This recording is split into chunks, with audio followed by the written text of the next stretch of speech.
Peace, beautiful souls. I'm back again for another reading for our God Power Book Club. I go live and I read chapters from this book, Living the Science of Mind. And I just share anything else that comes up. And I also post these recordings on YouTube. So yeah, stay tuned if you're interested in what I'm about to talk about. So initially I was going to start with a chapter called What Do We See in the Mirror? But when I was preparing for this live, I flipped to the page before and there's a chapter called The Ego that I would like to read as well. And it's only 2 pages for the first chapter, and the second page is about 3.5 pages, and it ends with a meditation. So I'm going to start with the chapter called The Ego. And I feel like this is something I would like to share because I feel like our understanding of the ego can be expanded and clarified.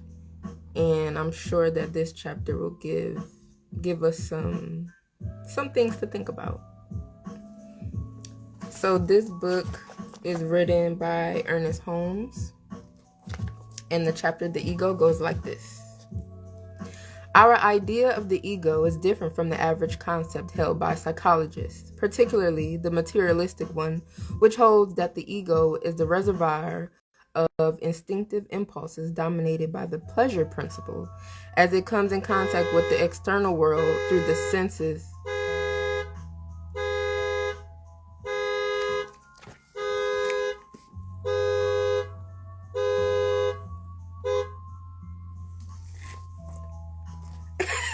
Life be life, and don't it? Okay.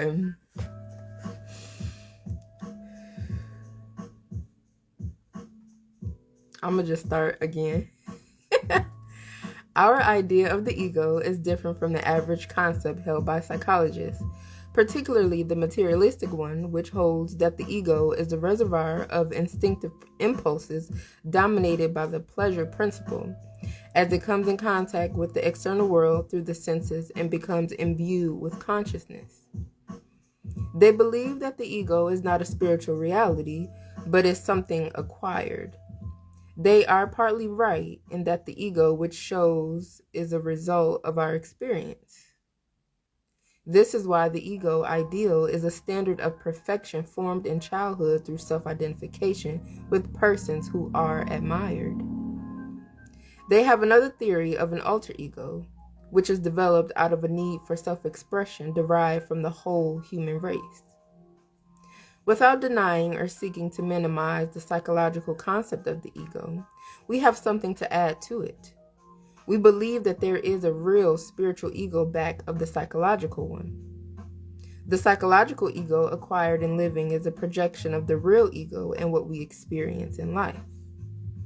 There is an ego, or an I, myself, which was not created by experience but only expressed through it. There is a real and dynamic spiritual ego. If there were not, the psychological ego could never have functioned. This real ego, the Bible calls the Christ in us, the hope of glory. At the center of every man's life, the impersonal becomes personal. The generic becomes individualized.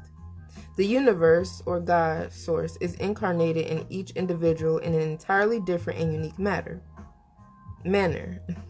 This is the hidden source of life, the place where Christ in us blends on one side with the divine and on the other side with the individual. This is why the Bible tells us there is but one mediator between God, source, and man, which is Christ.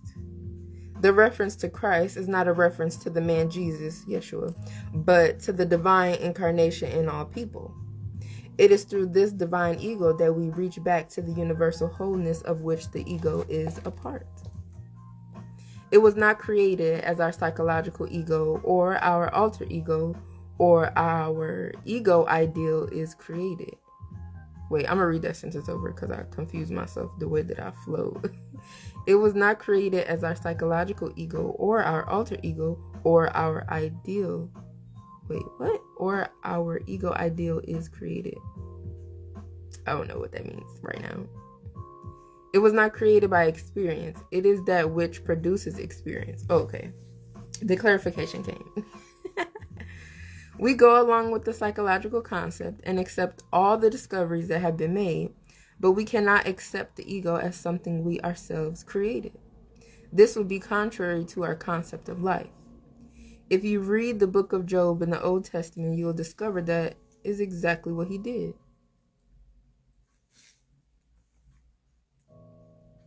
He thought he had an ego separate from the thing itself, and the narrative states that he got into all kinds of trouble because of this. He was on his own and finally ended up in a sackcloth and ashes, and his wife told him that he might as well curse God and die. But at that point, Mr. Job remembered something that Mrs. Job apparently had forgotten, that there is an integrity to the soul, a reality to the spirit. With this deeper self-awareness, the spiritual identification, he reached back through himself to the cause of everything that is and discovered God's source. Egocentricity is the result of a sense of separation between the ego that is objective and subjective, and the ego that is superconscious, the ego that is hid with Christ and God's source. If, like Job, we refuse the false ego and acquire the true, we shall find that the external ego will no longer be false, but will become an instrument for the real that is back of it. Anything that separates us from the understanding that we are one with the whole bars it from coming to self-expression through us, and all we have left is the acquired ego, which is not enough to meet the issues of life. It soon flounders and becomes submerged. We must clear the track back to life itself, the power and the presence and the warm, colorful reality of the universal spirit incarnated in us. What is man that thou art mindful of him, and the Son of Man that thou visitest him? For thou hast made him a little lower than the angels, and thou hast crowned him with glory and honor. Psalm 8:4-5. Now I'm going to be real transparent. I don't know the Bible. I don't know the Old Testament. I didn't grow up with that kind of religious indoctrination. So I'm honestly not familiar with the story, but I'm glad that they input the symbolism of the story and not like heavily in the story, because I just don't know it. But I know that all stories have universal messages in them, even if there's like distortion and dogma in there. So I'll just take what resonates and leave the rest. I do want to highlight one part before I read the next chapter. It says, egocentricity is the result of a sense of separation between the ego that is objective and subjective, and the ego that is superconscious, the ego that is hid with Christ and God. So I feel like when we really digest that part, it highlights that in this 3D realm, we do experience the illusion of separation. And that illusion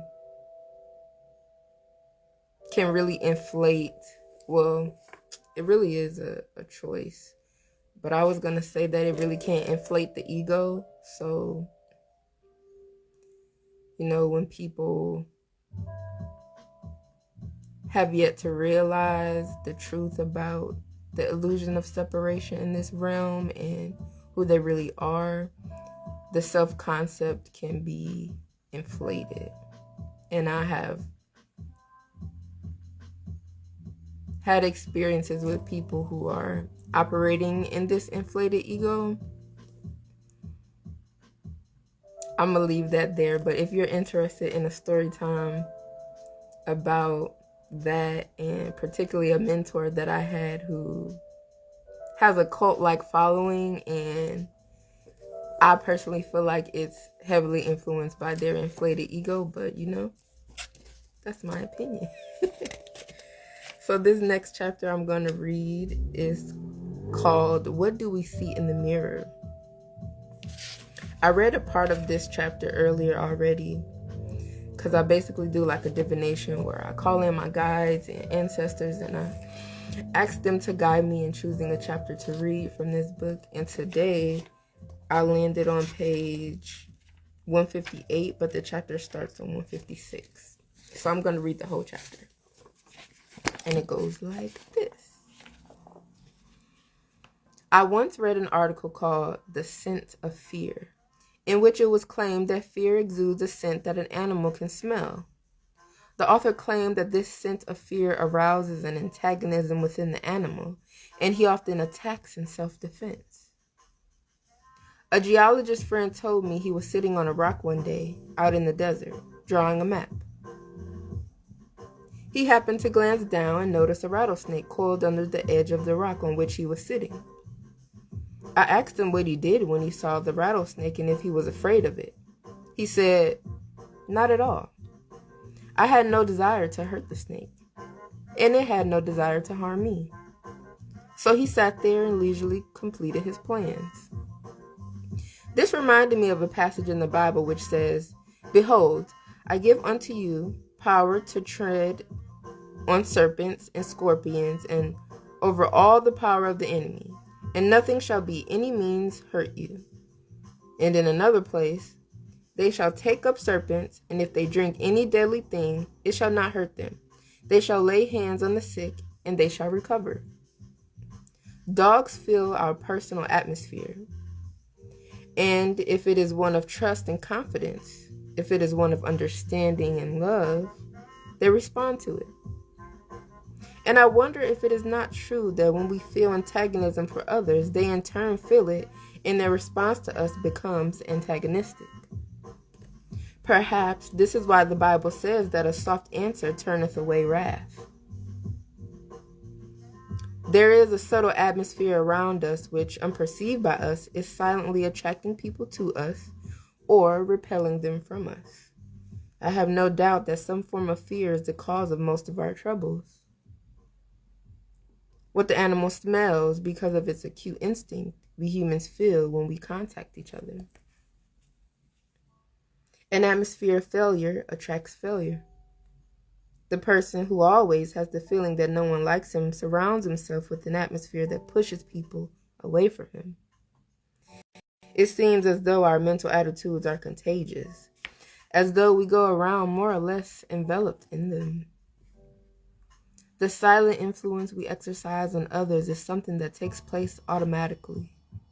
Friendship attracts friendship, while antagonism not only repels people, it actually awakens a feeling of distrust and dislike within them. Here is one of the keys to successful living and right relationship among people. It is only when we are whole within ourselves that we can help others. It is only when we have faith that we can instill faith. It is only when we have hope and enthusiasm that others respond to us with an equal hope and enthusiasm.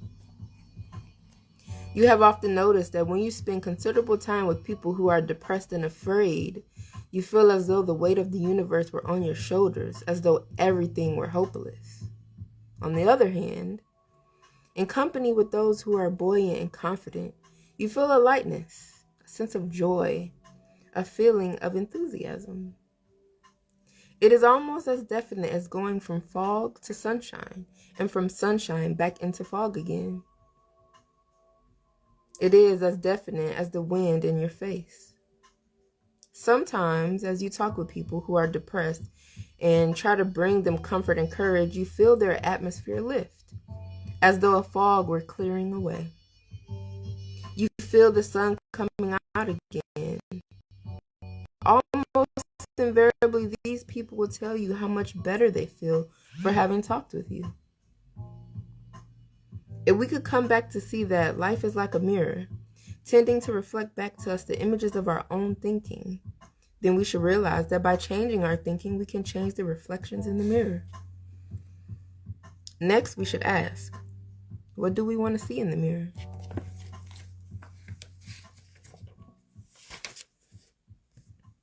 So I'm actually going to leave it there.